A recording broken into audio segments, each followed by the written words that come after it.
Muy bien, buenas tardes.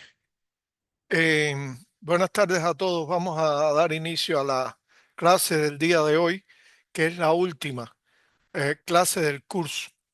En ella vamos a hacer dos presentaciones, una sobre las particularidades de la protección radiológica en radiodiagnóstico e intervencionismo. En la parte de intervencionismo, en lo que tiene que ver con la exposición ocupacional y el público, y otra que tiene que ver con los requisitos de la exposición médica.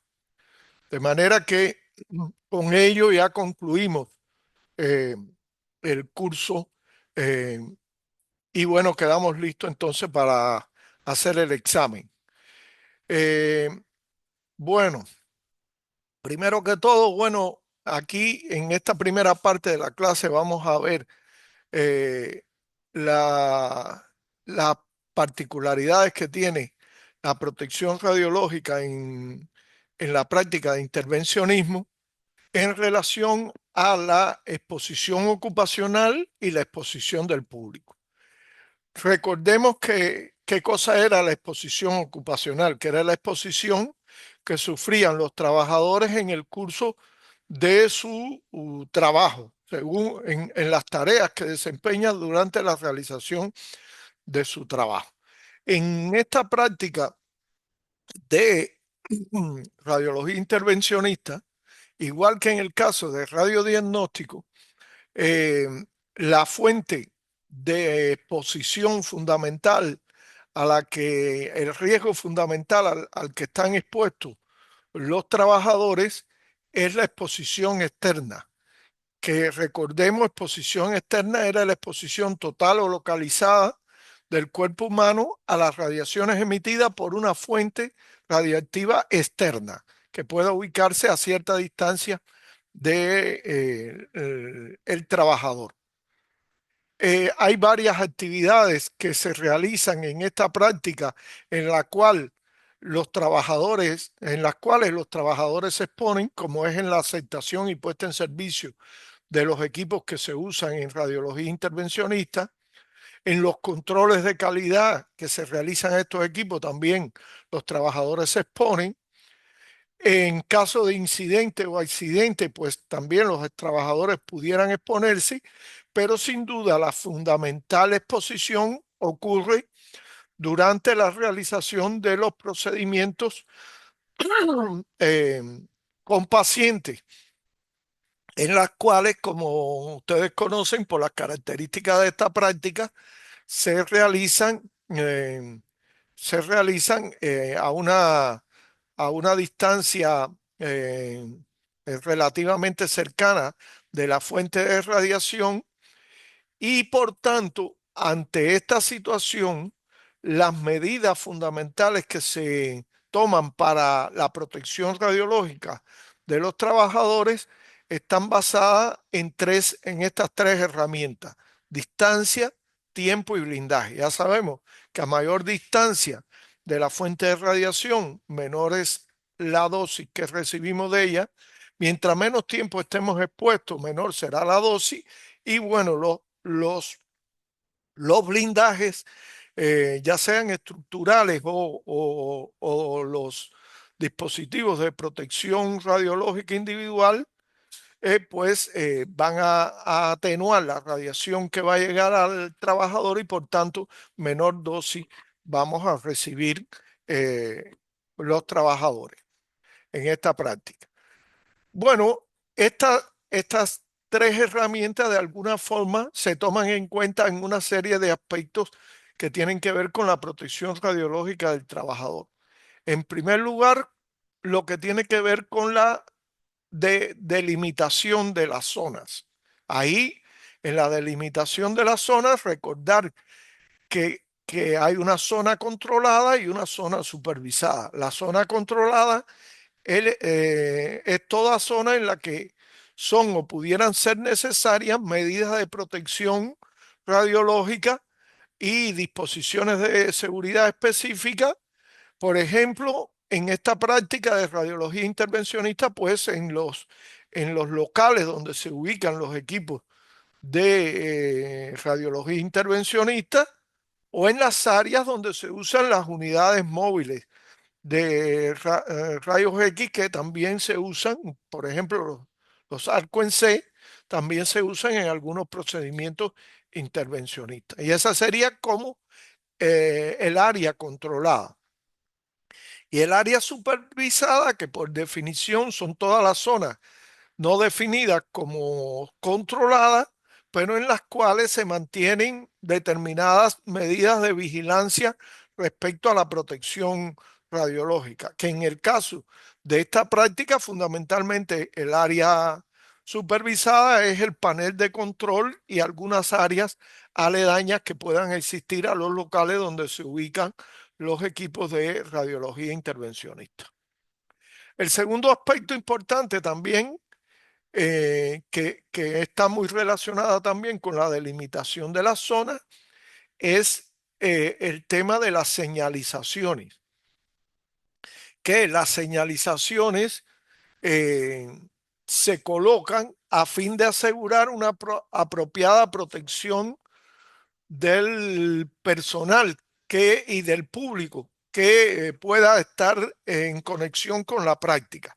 En este sentido, se requiere que exista señalización visible en la parte exterior de las puertas de acceso de los locales donde se ubican estos equipos. Esa señalización generalmente incluye el símbolo internacional de radiaciones ionizantes y leyendas que indiquen la presencia de rayos X. En el caso de los quirófanos, donde estos equipos pueden usarse no continuamente, pues bueno, estas señalizaciones pueden hacerse de forma tal que se coloquen cuando los equipos están funcionando o se está haciendo un procedimiento de radiología intervencionista y se retiren cuando estos procedimientos no se están realizando y el quirófano se utiliza en una cirugía convencional, ¿no? Eh, bueno, en esta también como parte de las señalizaciones, en algunos casos se colocan señalizaciones lumínicas encima de la parte externa de las puertas de acceso con advertencias que, por ejemplo, digan prohibida la entrada cuando la luz roja está encendida, de manera que ofrezca una alerta no solo a los trabajadores ocupacionalmente expuestos de que el equipo se está utilizando, sino también a miembros del público que eventualmente pudieran estar cercanos a estas zonas donde se usan los equipos. Recuerden que algunas veces estos equipos se usan en salones de operación, en salones de cirugía, donde se realizan también cirugías convencionales. Otro elemento importante en el control de la exposición ocupacional es la vigilancia radiológica de los puestos de trabajo.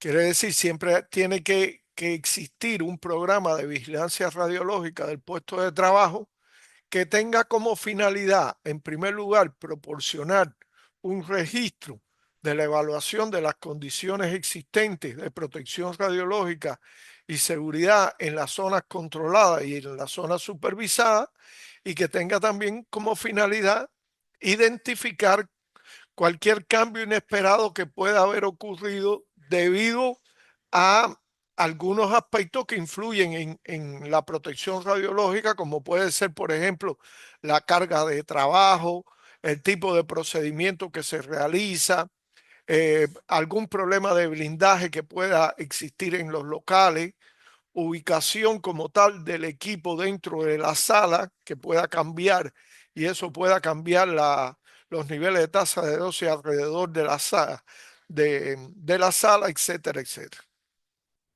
El programa se debe realizar esta vigilancia radiológica según el programa con una periodicidad determinada, pero siempre antes de que se inicie el funcionamiento de una nueva instalación. Es importante hacer mediciones siempre antes que se inicie el funcionamiento, antes que inicie el funcionamiento de una nueva instalación. Cuando hayan ocurrido cambios en el blindaje, en la instalación que puedan afectar los niveles de exposición. Por ejemplo, se cambia la puerta del local y tenemos dudas si la puerta que se colocó tiene una capacidad de blindaje adecuada, pues bueno, se hace el monitoreo también. Y también cuando se hayan realizado mantenimientos o reparaciones mayores que puedan implicar un, un cambio sustancial en los niveles de radiación que emite el equipo como tal, que emite el cabezal del equipo, lo cual es bastante infrecuente ya que el personal de mantenimiento normalmente también realiza un monitoreo en esos casos. El monitoreo radiológico debe realizarse con un equipo que sea adecuado para medir radiación pulsada, porque recuerden que aquí también, igual que en radiodiagnóstico, se usan equipos de rayos X que miden, que, que generan radiación pulsada. Recuerden que en estos casos eh, lo más idóneo es usar un equipo con un detector tipo cámara de ionización y se deben establecer puntos de medición, por ejemplo, en un croquis del local, de manera que se puedan realizar las mediciones siempre en los puntos más significativos que en los cuales pudiera existir variaciones, por ejemplo, en el panel de control del equipo, en la puerta de entrada al local, a 30, siempre estas mediciones se hacen a 30 centímetros de la barrera como tal, y en determinados locales colindantes que puedan estar ocupados por trabajadores o por miembros del público. Eh, bueno, en esta práctica de radiología intervencionista es muy importante el uso de los medios de protección individual. Es una práctica donde estos medios deben usarse regularmente cada vez que se entra a la sala donde se está realizando el procedimiento de radiología intervencionista. En general se usan delantales protectores de tiroides, em, que como ustedes saben son los delantales y los protectores de tiroides, en general son de vinilo y contienen blindaje de plomo. En esta práctica, el espesor equivalente de plomo requerido en los delantales es de 0,5 milímetros de plomo. Quiere decir, son bastante pesados estos delantales y en ocasiones algunos diseños contemplan que ese espesor de plomo esté en la parte anterior del delantal para reducir el peso del mismo. Sin embargo, eso es aceptable solo si la persona que lo utiliza realiza sus funciones de frente como tal al paciente y al equipo de rayos X, que son en esta práctica las fuentes generadoras de radiación. Y bueno, también es muy importante el uso en esta práctica de gafas protectoras eh, que tengan además protección lateral para los ojos, que no solo sea el cristal por donde se ve el que sea plomado, sino también que tenga una protección lateral, de manera que se pueda garantizar reducir la dosis que reciben los trabajadores en el cristalino, que como ustedes saben es un órgano muy sensible a las radiaciones ionizantes. También, si son salas específicamente diseñadas para el uso de estos equipos, pues es común que como medio de protección se utilicen en las salas pantallas protectoras suspendidas desde el techo y cortinas plomadas también montadas en la mesa de tratamiento donde se colocan los pacientes. La protección que ofrecen estos dispositivos a veces es subvalorada y a veces están deteriorados estos elementos y no se le presta mucha atención o no se usan correctamente. Sin embargo, vean aquí en esta gráfica una comparación de el efecto de las mamparas de protección en cuanto a la dosis que recibe el trabajador, si trabaja sin mampara o si trabaja usando correctamente las mamparas. Otro elemento importante también de la exposición ocupacional, del control de la exposición ocupacional, es la vigilancia radiológica individual. Quiere decir, el responsable de protección radiológica debe elaborar un programa de vigilancia radiológica individual y definir, en primer lugar, quiénes son los trabajadores que deben portar dosímetros debido al nivel de radiación que ellos están expuestos. Segundo, cuáles dosímetros son los que debe llevar consigo el trabajador, atendiendo las actividades que realice. En tercer lugar, debe definir también los periodos de vigilancia radiológica, que quiere decir los periodos en los cuales se van a hacer los recambios de los dosímetros, de acuerdo también a lo que dicen los requisitos de la autoridad reguladora. Debe definirse las personas encargadas por el reemplazo de esos dosímetros, quiere decir por el cambio de los dosímetros, y otros aspectos que pueden influir en este programa de vigilancia, como por ejemplo los procedimientos de cómo usar el dosímetro o de cómo actuar frente al caso de que, hipotético, de que pueda extraviarse el dosímetro de un trabajador. En esta práctica se recomiendan varias opciones para el uso de la dosimetría. Una recomendación bastante extendida es el uso de un dosímetro por fuera del delantal al nivel del cuello y otro dosímetro por dentro del delantal a nivel de la cintura.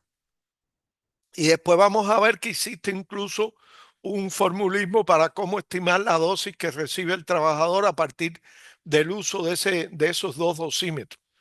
Otra opción que es más económica es el uso del dosímetro debajo del delantal y al nivel del pecho, que esta es, digamos, la opción menos costosa, pero es la que como mínimo es obligatoria siempre en cualquier caso en que se desarrolle la práctica. Después, hay otros dosímetros opcionales y adicionales que pueden usarse dependiendo de las posibilidades que existan en el servicio. Uno es el dosímetro de extremidades, que en realidad, eh, si la práctica se realiza correctamente, es un dosímetro que no va a medir nada, porque lo que se trata es de que nunca se introduzcan las manos dentro del haz de radiación, de manera que es un dosímetro que debía medir muy poca dosis, pero bueno, puede ser útil para detectar que determinadas personas no realizan adecuadamente los procedimientos e introducen determinados médicos intervencionistas puedan introducir las manos en el haz de radiación, lo cual no es para nada necesario. Y otro dosímetro opcional hasta ahora, pero que en muchos países ya se discute si ponerlo obligatorio, es un dosímetro para estimar la dosis en el cristalino, que se puede usar en la frente o se puede usar en lo más cercano posible al ojo, ahí colocado debajo de los espejuelos, de las gafas protectoras.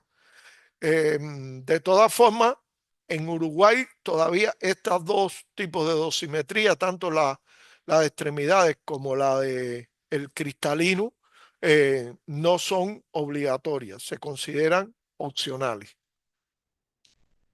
Bueno, en caso que se usen dos dosímetros, pues bueno, la dosis efectiva que se le asigna al trabajador será calculada multiplicando la dosis al nivel de la cintura por un factor de 0,5 y sumándole la multiplicación de la dosis a nivel del cuello por un factor 0,025. Es la forma en la cual se estimaría la dosis efectiva usando esos dos dosímetros, uno por fuera del delantal y otro por dentro del delantal.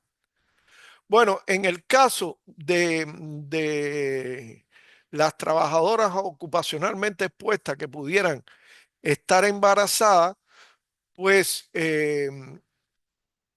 lo fundamental es que estas trabajadoras informen inmediatamente o notifiquen inmediatamente de su embarazo al titular.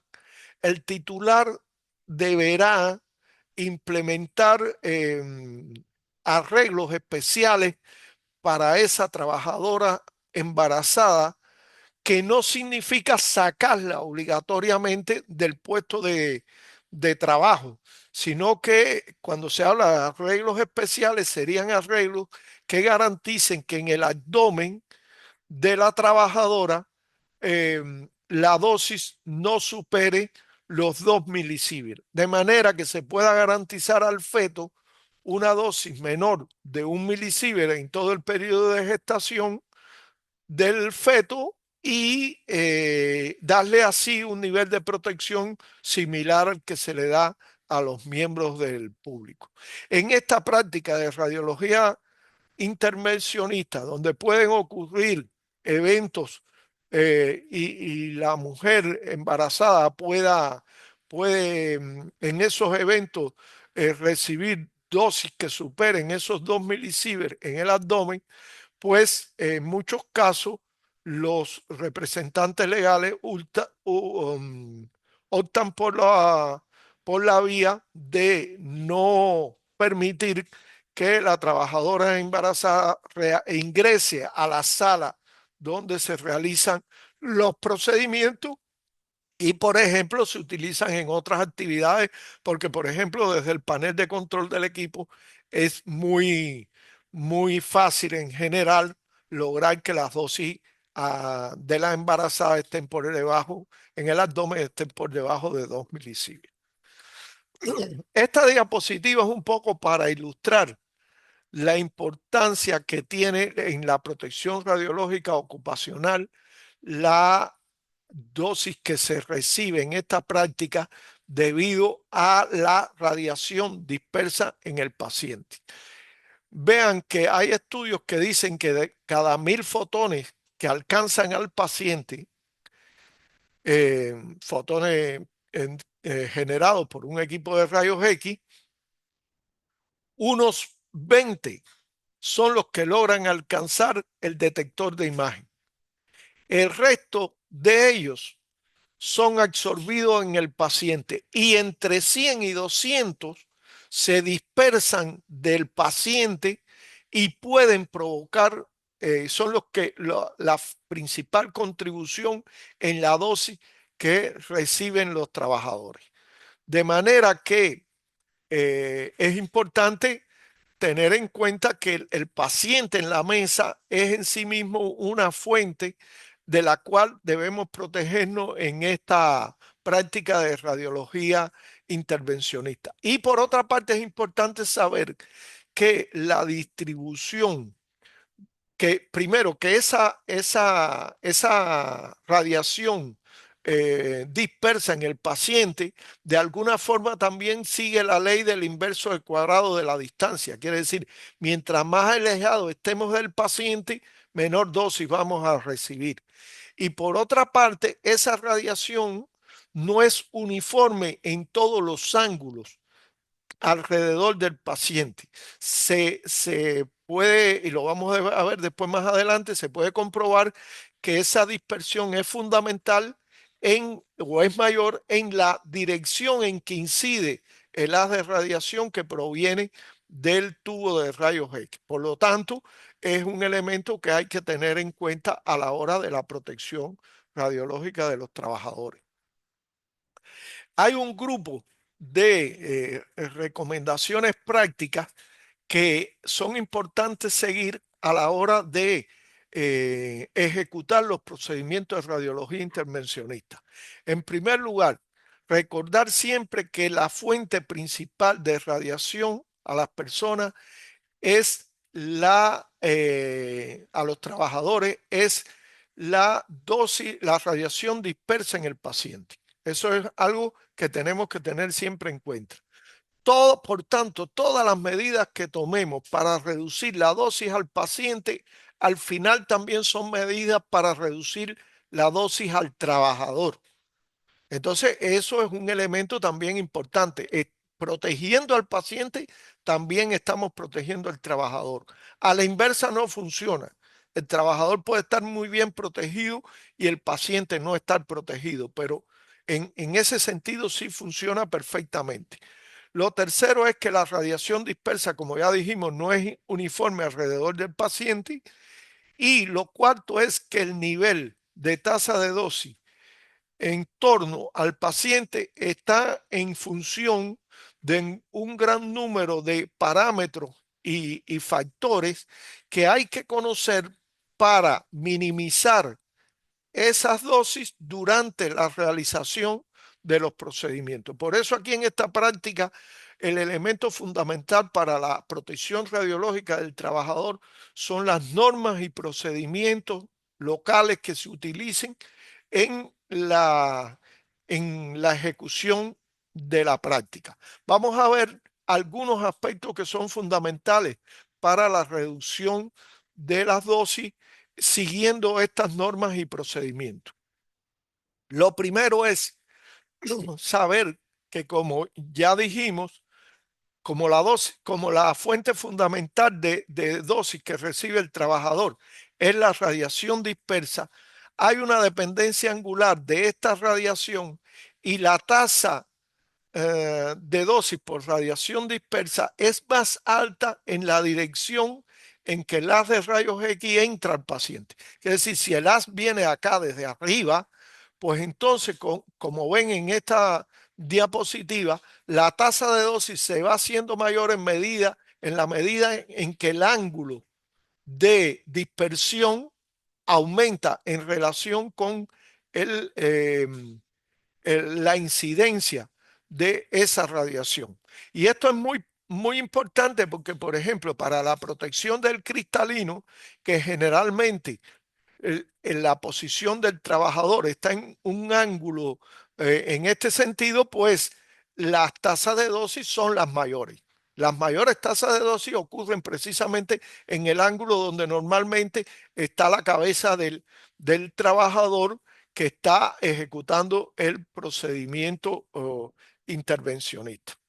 Lo segundo que hay que saber es que esas tasas de dosis también dependen del tamaño del campo de radiación.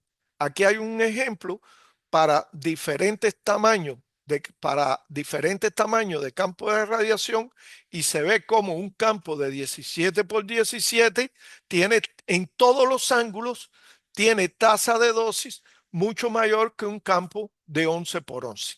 De manera que eso es un elemento fundamental que debemos tener en cuenta cuando realizamos el procedimiento, trabajar con el menor campo posible.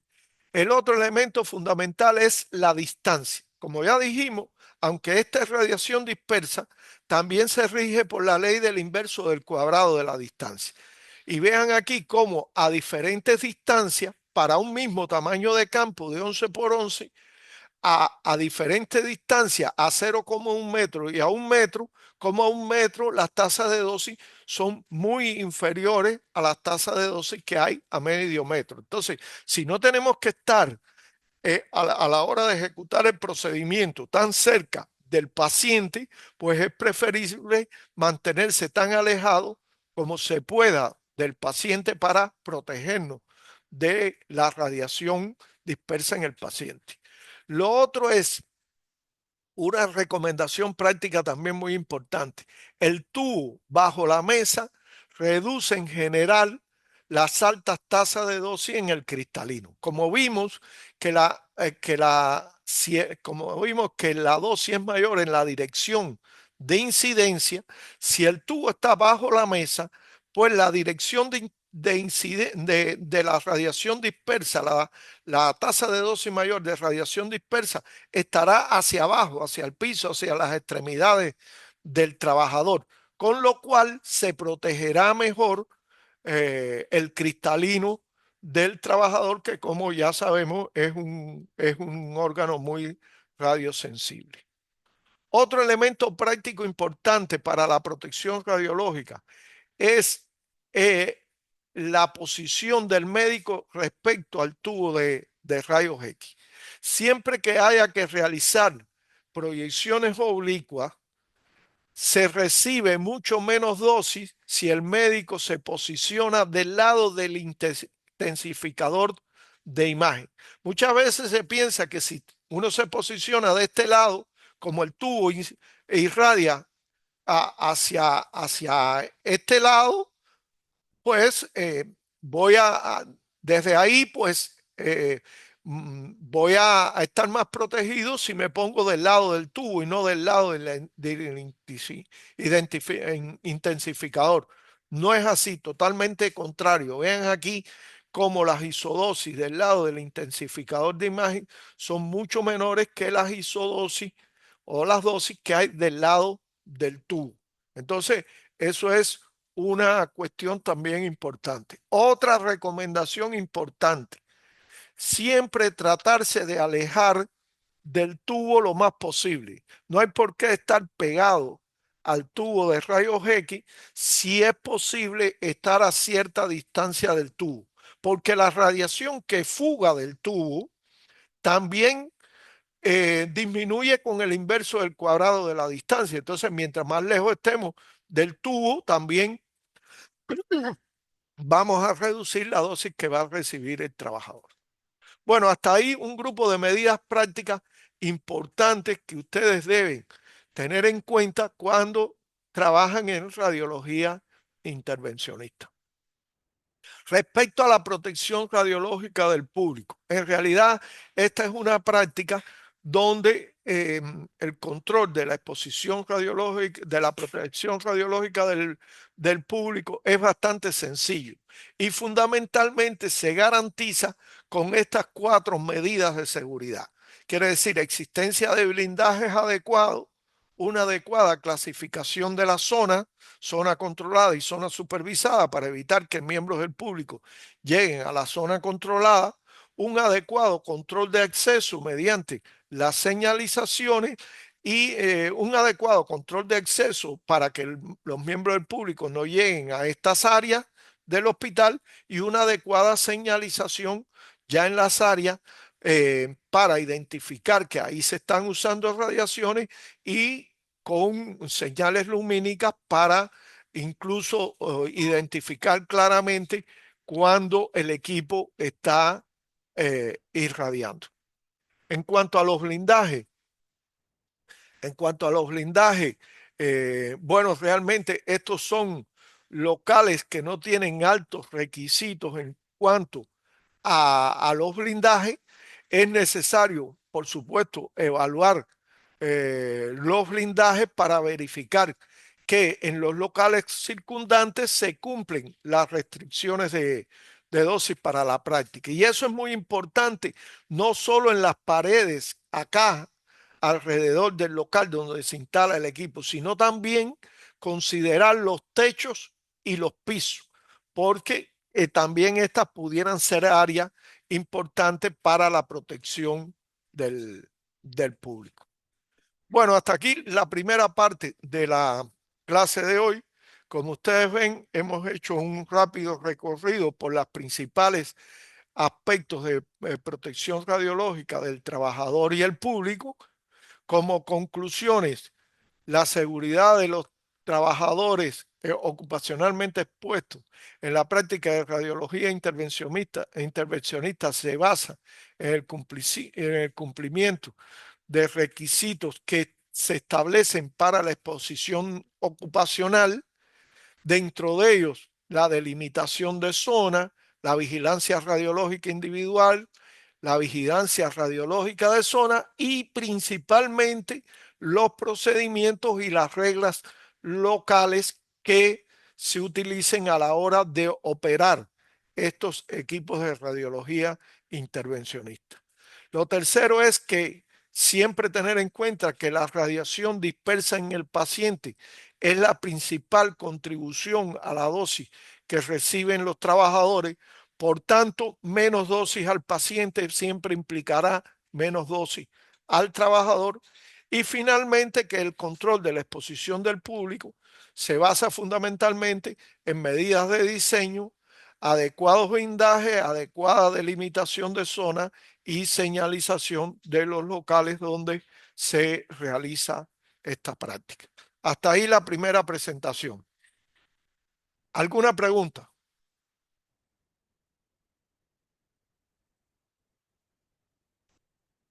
¿Alguna pregunta? ¿No hay pregunta? Bueno, si no hay pregunta, pasamos entonces a la segunda presentación que vamos a hablar entonces de lo que corresponde a la protección radiológica del paciente.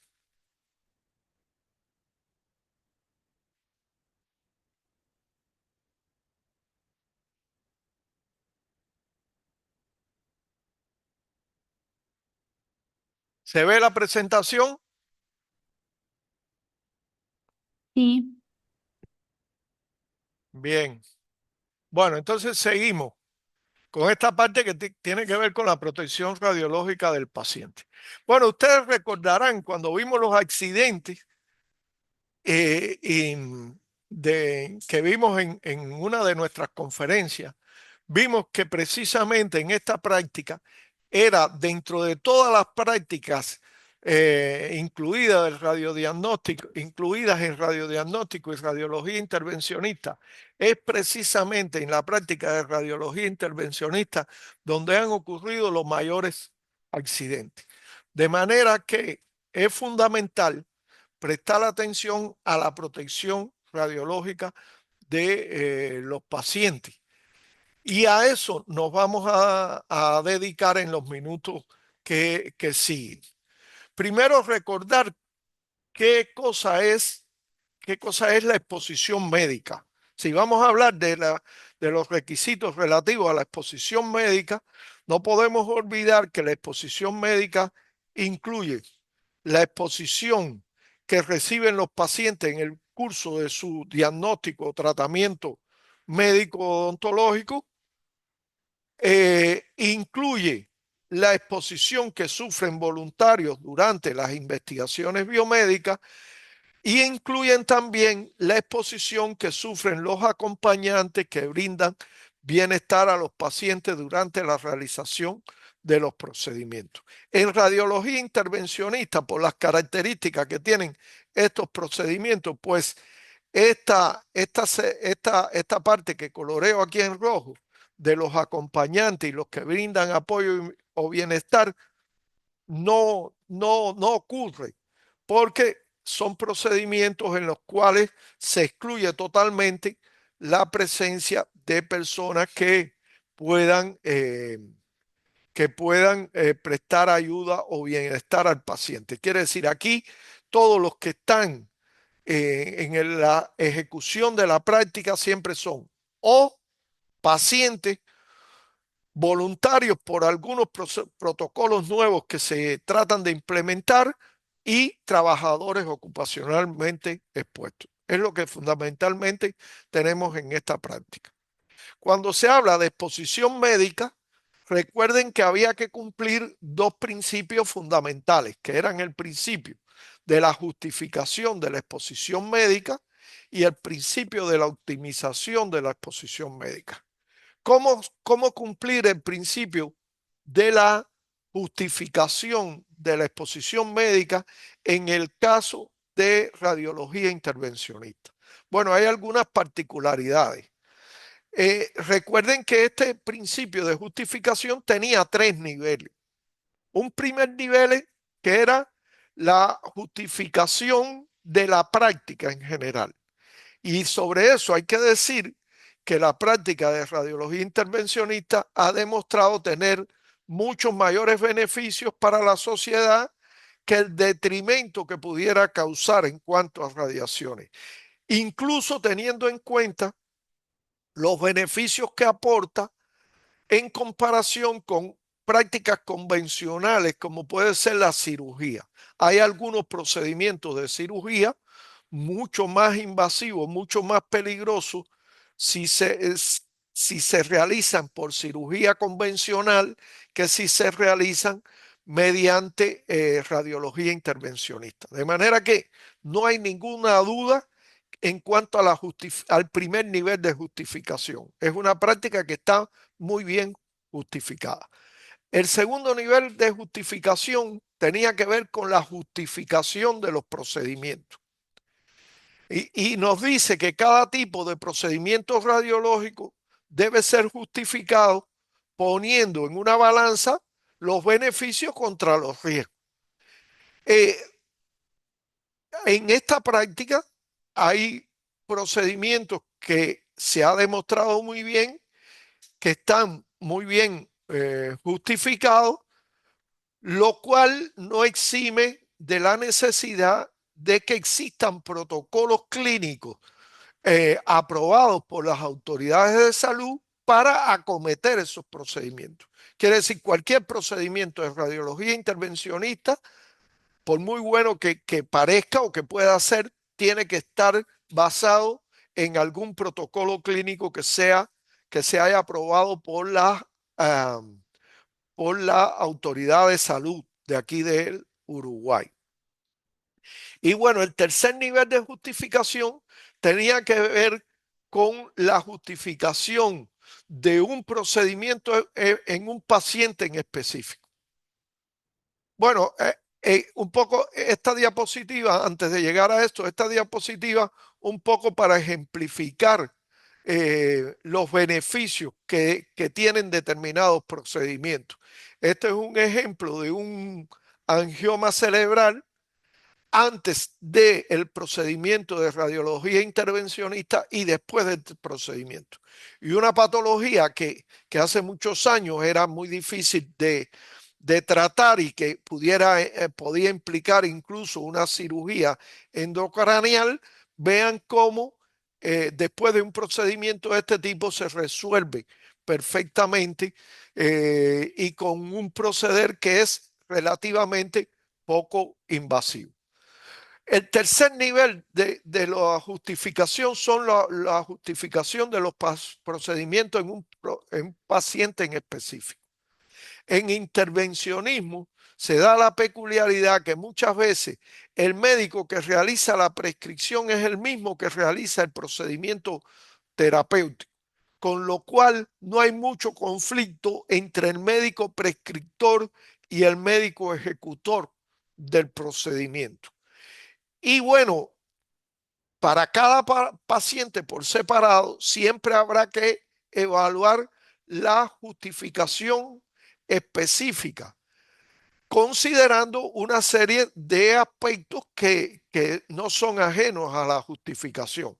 La idoneidad de la prescripción, la urgencia del procedimiento, las características de la exposición que se va a realizar, las características del paciente en específico, su estado clínico, por ejemplo, entre otras cosas, y la información de procedimientos anteriores que pudieran haber ocurrido en este ámbito de radiología intervencionista. El gran reto en cuanto a la justificación de los procedimientos es que en esta práctica podemos tener la intervención de muchos médicos intervencionistas, médicos de diferentes áreas de la medicina, como pueden ser cardiólogos, gastroenterólogos, neurólogos, urólogos, pediatras, etcétera. Quiere decir ortopédicos, por ejemplo, o traumatólogos. Quiere decir, hay una gran variedad de áreas de la medicina que utilizan este tipo de procedimientos. De manera que todo lo que vamos a hablar aquí de justificación y de optimización, sobre todo de optimización de los procedimientos, es muy importante llegar a todos estos profesionales. No hacemos nada si todos estos profesionales de las diferentes áreas no tienen una capacitación adecuada para reducir las dosis que reciben los pacientes. Por supuesto, ya a la hora de la optimización, que es el segundo principio de la protección radiológica, lo primero que tenemos que tener en cuenta es la idoneidad del equipamiento que se utilice en los procedimientos de radiología intervencionista. Recuerden, hemos reiterado muchas veces, y esta no es la excepción, que los equipos de radiología intervencionista deben cumplir la normativa de la Comisión Electrotécnica Internacional, la IEC, y vean aquí en esta diapositiva la IEC que es aplicable a los equipos de radiología intervencionista. Quiere decir que a la hora de comprar un equipo hay que cerciorarse que efectivamente sea un fabricante que garantice que cumple con la normativa de la Comisión Electrotécnica Internacional. Bueno, igual que en la protección radiológica del trabajador, decíamos que el elemento fundamental en la protección radiológica eran las consideraciones relativas a las operaciones, quiere decir a los procedimientos y a las reglas locales que se utilicen, pues en el caso de la exposición médica, lo fundamental también son los procedimientos y las reglas locales que se utilicen que permitan seleccionar parámetros adecuados según sea pertinente para cumplir el objetivo del procedimiento, minimizando la dosis que reciben los pacientes. No olvidar que minimizar la dosis que reciben los pacientes es evitar accidentes como los que han ocurrido. Y no olvidar también que minimizar la dosis que reciben los pacientes implica también reducir la dosis que reciben los trabajadores. Entonces hay que hacer mucho énfasis en esto. Aquí les dejo en esta diapositiva un grupo de recomendaciones que vamos a analizar una a una y que están dirigidas a minimizar las dosis que reciben los pacientes en los procedimientos de radiología intervencionista. Veamos entonces. La primera importante es minimice la distancia entre el tubo de rayos X y la piel del paciente. Como ya sabemos, la radiación siempre cumple el inverso, la ley del inverso del cuadrado de la distancia. Escucha, dije minimice, disculpe, maximice la distancia entre el tubo de rayos X y la piel del paciente. Como la radiación siempre cumple la ley del inverso del cuadrado de la distancia, si usted acerca mucho el tubo al paciente, pues la dosis que va a recibir el paciente va a ser mayor que si usted aleja lo máximo posible el tubo del paciente. Vean cómo aquí en esta diapositiva la dosis se puede reducir hasta, eh, hasta 4 veces si usted una distancia D determinada la triplica respecto a la distancia a la cual usted coloca al paciente. Vean que si usted duplica la distancia al tubo de rayos X, la dosis se reduce en un factor de 4, siempre siguiendo la ley del inverso del cuadrado de la distancia. Quiere decir, la dosis pudiera llegar a ser 25% de la dosis que usted tenía a una distancia determinada si usted duplica esa distancia. Lo segundo es maximice, minimice. Bueno, este es un ejemplo práctico de cómo esto ocurre. Vean aquí la dosis, aquí coloreada, vean con una flechita, como una dosis alta, la dosis que se recibe a una distancia determinada del tubo al paciente. Ahora veamos cómo cambia eso si el tubo se eh, coloca a una distancia que es el doble de la distancia inicial. Vean cómo ya se redujo a este nivel bajo. Y si el tubo se coloca a una distancia que es 3 veces mayor a la distancia inicial, pues vean que la dosis es incluso, pudiera llegar a ser muy baja. De manera que esa es una precaución que siempre habría que tener a la hora de realizar los procedimientos de radiología intervencionista. La otra recomendación, segunda y también muy importante, minimice la distancia entre el receptor de imagen y la piel del paciente. Quiere decir, mueva el receptor de imagen lo más cerca posible al contorno del paciente. ¿Por qué? Porque manteniendo todas las otras condiciones sin cambio, solo acercando el receptor de imagen al paciente se reduce la tasa de dosis que necesita el tubo de rayos X para lograr una misma calidad de imagen.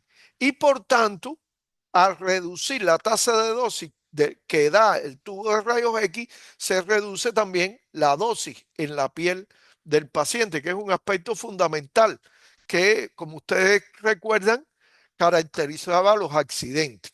Una tercera medida, importantísima también, minimice el tiempo de fluoroscopía.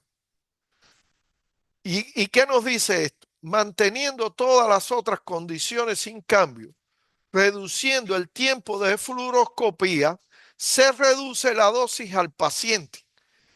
Se debe siempre archivar los tiempos de fluoroscopía si es que el equipo directamente no nos da el producto dosis área o el producto Kerma área, porque esta es una magnitud que va a ser fundamental para poder estimar la dosis que recibe el paciente en la piel, que sería un objetivo importante para reducir las dosis al paciente. Otra medida importante, se debe usar fluoroscopía. Si debe usar fluoroscopía pulsada, use el menor número de pulsos por segundo que garantice una calidad de imagen adecuada para el procedimiento. ¿Y por qué es esto? Porque manteniendo todas las otras condiciones sin cambio, reduciendo el número de pulsos, se reduce el número de pulsos por segundo. En la fluoroscopía pulsada se reduce también la dosis al paciente. Eh, y a veces se abusa de cuando se está lejos, por ejemplo, de la zona donde se va a hacer el procedimiento como tal, pues se usa fluoroscopía pulsada con muchos pulsos, lo que al final lleva a que si la intervención se prolonga, pues la dosis en piel del paciente sea una dosis alta. Aquí un poco, un ejemplo eh, para simplificar esta explicación. Si en vez de utilizar 30 cuadros por segundo, se utilizan 15 cuadros por segundo, la dosis se reduce a la mitad. Y si se utilizan 7,5 cuadros por segundo, la dosis se reduce a una cuarta parte. Entonces vean lo importante que es reducir el número de pulsos por segundo siempre que no se afecte la calidad de la imagen que se requiere para el procedimiento. Una quinta recomendación que es muy importante es evite exponer la misma zona de la piel del paciente en diferentes proyecciones. Esto no quiere decir que cambie periódicamente el punto de entrada del haz girando el tubo alrededor del paciente para lograr que no se sobrepasen los niveles de dosis de efectos deterministas en piel en un punto determinado.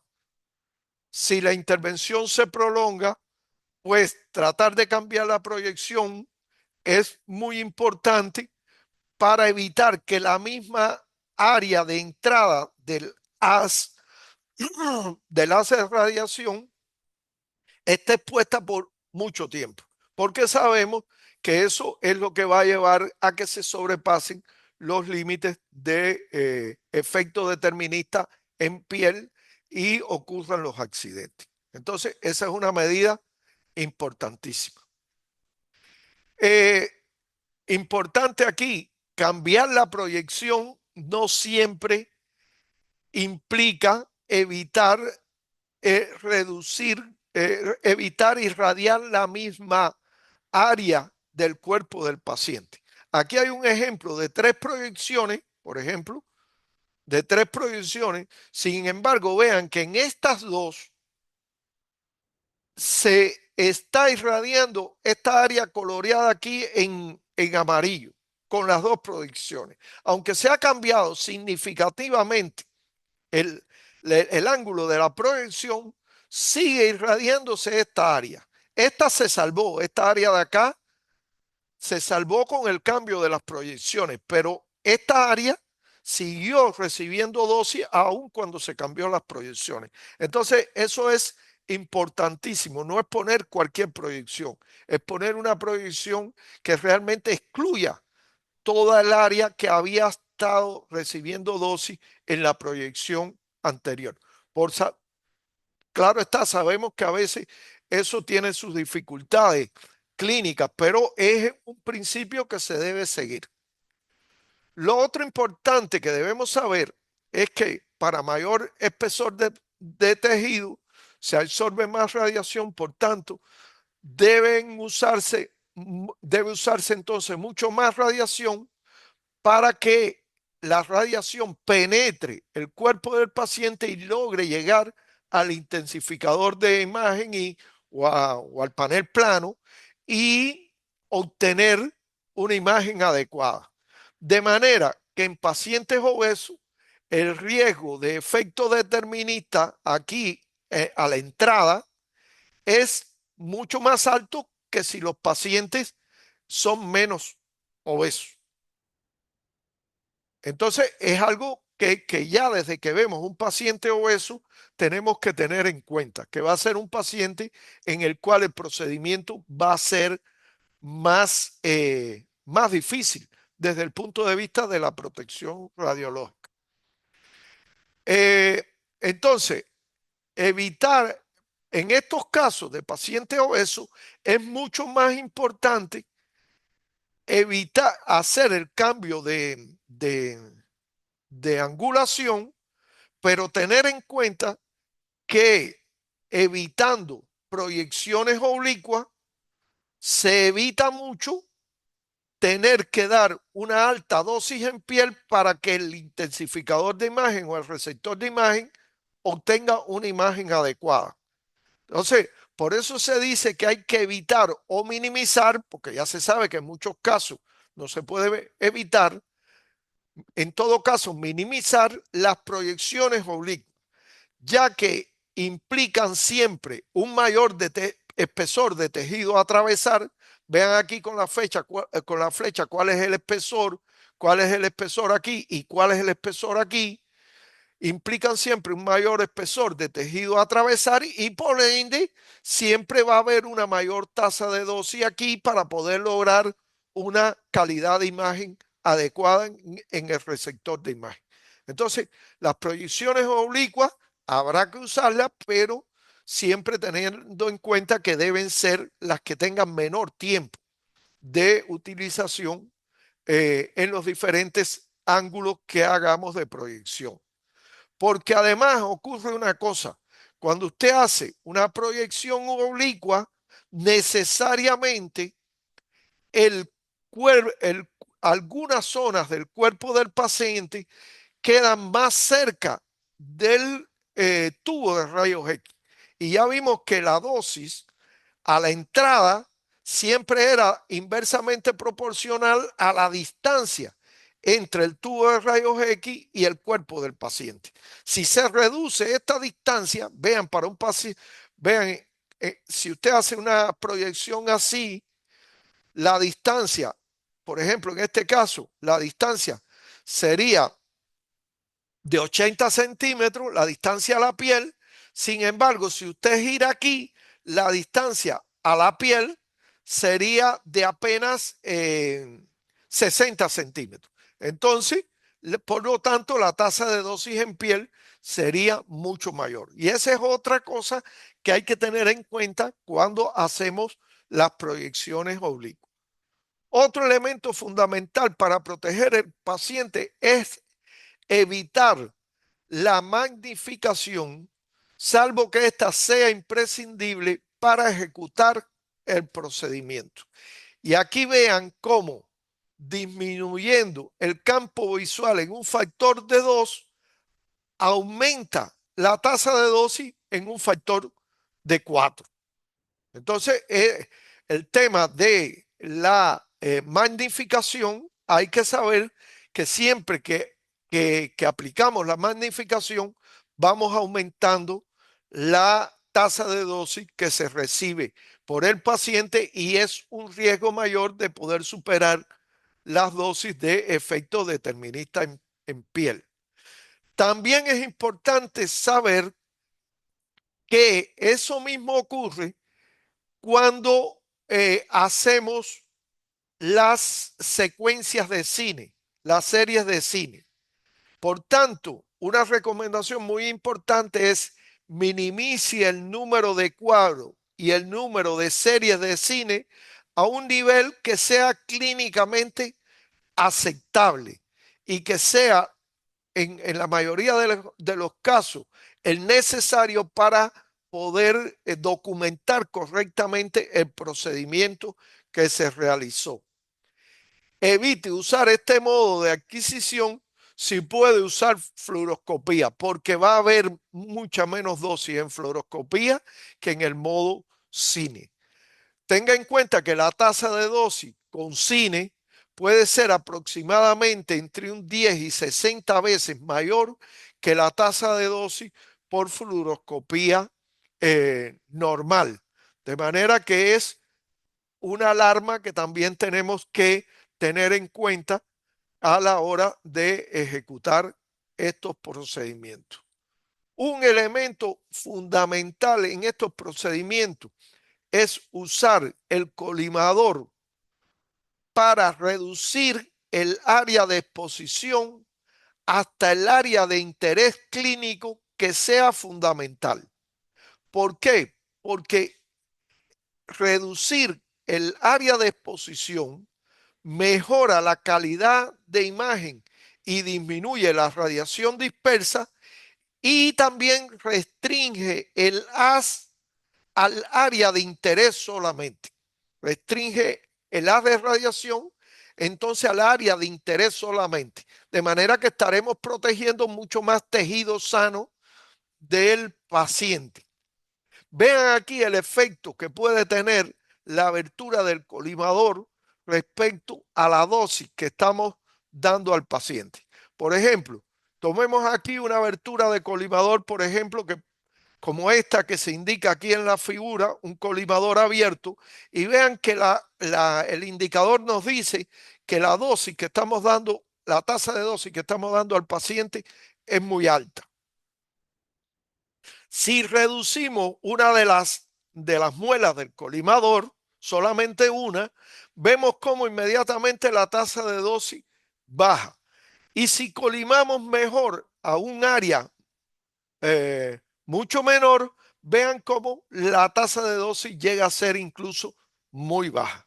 De manera que siempre colimar bien va a ser una garantía para reducir la dosis al paciente. ¿Y cuál es la importancia de la colimación? Bueno, en primer lugar, reduce el riesgo de efectos estocásticos porque reduce el volumen irradiado, el volumen de, de tejido irradiado. Segundo, reduce la radiación dispersa al colector, al receptor de imagen. Y sabemos que la radiación que se dispersa afecta al detector de imagen. Por tanto, si reducimos esa radiación, mejoramos el contraste de la imagen. Y eso lo podemos probar en la práctica. Tercero, reduce la exposición a la dosis que recibe el trabajador. Recuerden que la dosis al trabajador dependía de la dosis que recibía el paciente. Siempre que usted reduzca dosis al paciente, reduce el trabajador. Pero aquí fundamentalmente porque reduce el área de dispersión, que es la fuente de radiación que va a tener el trabajador. Va a ser la dispersión en el paciente. Entonces, este es un elemento también fundamental para la protección del paciente. Y también reduce la posibilidad del solapamiento de los campos al reorientar diferentes ángulos del procedimiento. Recuerden que habíamos visto un procedimiento anterior en el cual hacíamos referencia a que había que girar los ángulos, pero había que tener en cuenta que no nos quedara un área de exposición, un área del contorno del paciente que hubiera sido expuesto ya con un haz anterior. Lo que sucede es que si usted reduce la abertura del colimador, pues este haz va a ser mucho más estrecho. Por lo tanto, y este también más estrecho, y este más estrecho. Por lo tanto, la posibilidad de que se solapen estas dos proyecciones es muchísimo menor si el campo es menor y es muchísimo mayor si el campo de radiación no ha sido colimado correctamente. Por lo tanto, la colimación es un elemento fundamental para garantizar la protección radiológica del trabajador y del paciente. Una advertencia muy importante. Cuando se hacen giros de los ángulos, hay que tener en cuenta evitar que la posición del brazo del paciente quede dentro del haz de radiación. ¿Por qué? Porque al estar el brazo más cerca del tubo, las tasas de dosis que va a recibir el brazo van a ser mayor. De manera que aunque en este caso se ve que también las tasas de dosis que recibió la piel fueron grandes, sin duda las tasas de dosis que recibió el brazo, la piel del brazo, fueron muchísimo mayores que las tasas de dosis que recibió la piel del cuerpo del paciente. Con lo cual, recuerden, los efectos deterministas van a ser más graves aún mientras mayor tasa de dosis, mayor dosis ocurran. Entonces, esta es una cuestión muy importante que hay que tener en cuenta a la hora de girar los ángulos de uso del equipo. Bueno, hasta aquí hemos visto la, los aspectos de protección radiológica que tienen que ver también con la exposición del paciente, quiere decir con la exposición médica. Y como conclusiones son importantes las siguientes. La protección radiológica del paciente en esta práctica de radiología intervencionista tiene que basarse, como en todo, en el cumplimiento de los requisitos relativos a la justificación y a la optimización de los procedimientos. Si no hay justificación y optimización, no se puede nunca garantizar la protección radiológica en las exposiciones médicas. Segundo, el equipo médico que se utilice para la realización de esta práctica, como en otras prácticas también hemos dicho, debe cumplir con la normativa internacional aplicable, porque ese es, recuerden, un requisito que está colocado en la UY 100, en la norma básica de seguridad de aquí del Uruguay. Tercero, deberá existir, deberán existir reglas y procedimientos locales que minimicen la exposición médica, controlando una serie de parámetros que, como ya vimos en esta misma presentación, influyen significativamente en la dosis que va a recibir el paciente e indirectamente influyen también en la dosis que va a recibir el trabajador. De manera tal que estos procedimientos que hemos visto y estas reglas locales y estas medidas que hemos visto y que son relativamente sencillas, son medidas que tienen que estar muy asequibles y muy a disposición y con pleno entendimiento de todos los médicos intervencionistas que participan en esta práctica, independientemente de la formación que tengan, sea cardiólogos, sean ortopédicos, sean neurólogos, independientemente de la formación que tenga, estas reglas locales tienen que estar bien claras. Y por último, decir que los tecnólogos, radiólogos y los médicos intervencionistas deben conocer en detalle estos procedimientos y reglas locales, deben hacerse actividades de capacitación que, que, que expliquen bien al personal todas estas reglas locales de manera que se logre reducir las dosis que reciben los pacientes y fundamentalmente evitar accidentes.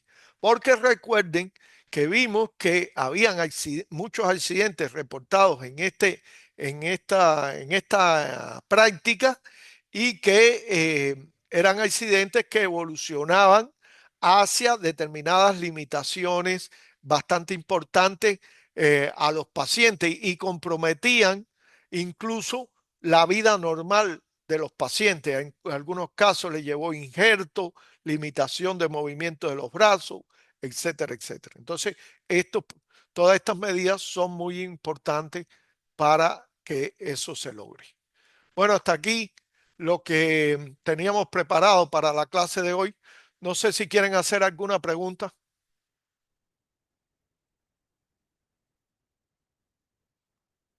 Quien quiera hacer pregunta, toma el micrófono, no hay problema.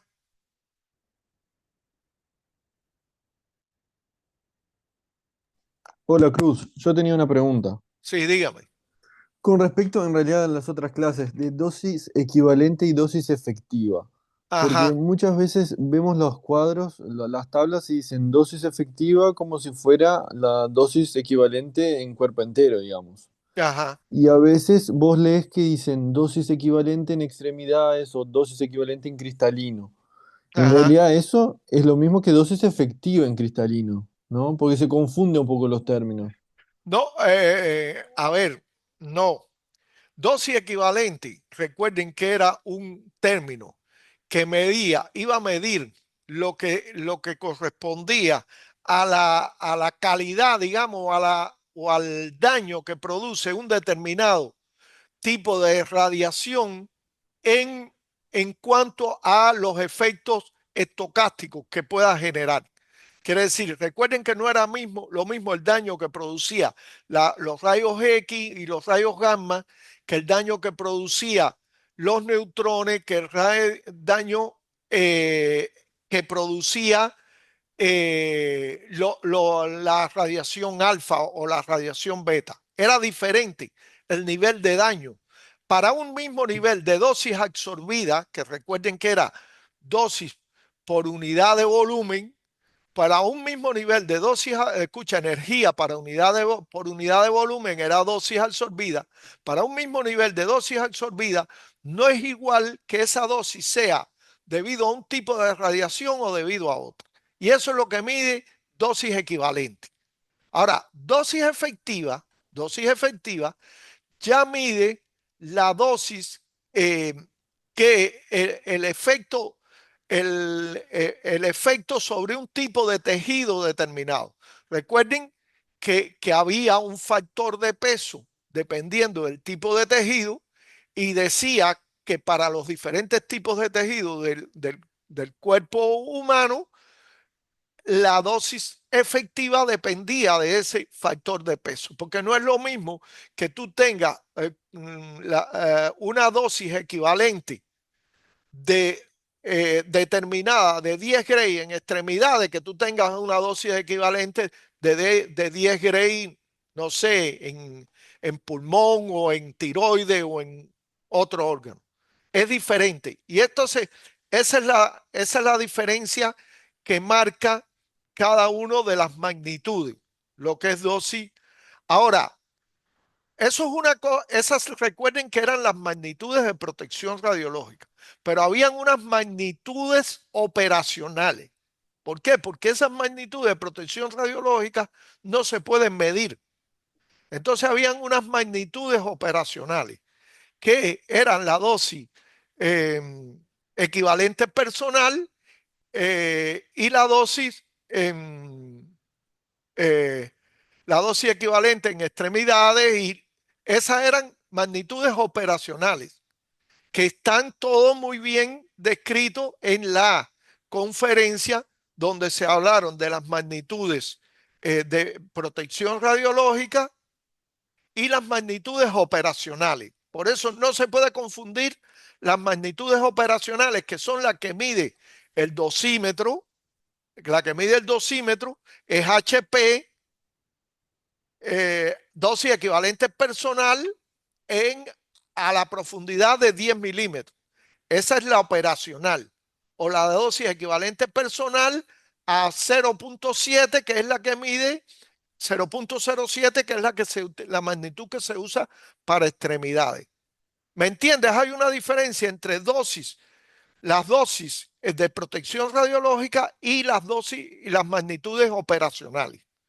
Y ahí es donde puede estar tu confusión.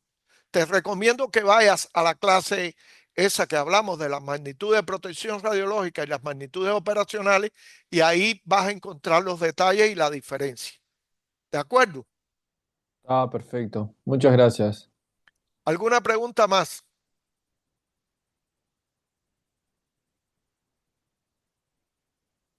Bueno, no veo más preguntas en el chat. Si no hay más Yo preguntas, quería hacer una consulta. Para el examen va todo lo del espérese, radiodiagnóstico y lo del... vamos a hablar, espérese, déjeme terminar la clase porque después se graba y ahora hablamos del examen. Dale.